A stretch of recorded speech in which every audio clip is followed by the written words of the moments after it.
DIY solar and wind. I'm trying to hide behind the vehicles because of the wind is blowing and I don't want to upset the sound. So I did go out. Oh, first thing, I created shout out number 9 and I told a lot of you people that I was promoting your channels on there and the camera had cut out. I don't know why it stopped. It did. So shout out number 9 is 2 videos, okay? So don't be discouraged if you're not on the first one.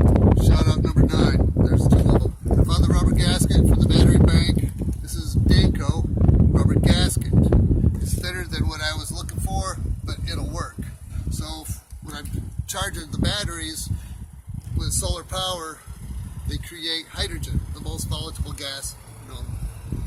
So I have a hose going from all the battery bank tubs leading out of the house through the basement window by a hose. However, through the lid of the container, it's leaking out through the top. I'm going to use this rubber gasket. I'm going to cut with scissors a bunch of little thin strips. I'm going to put those on there, and I don't know what I'm going to use for the adhesive.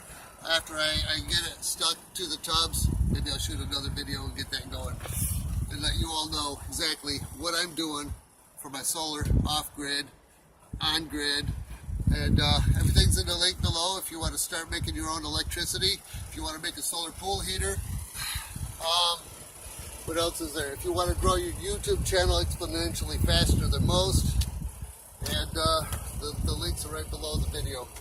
So thanks for tuning in and have a nice sunny day.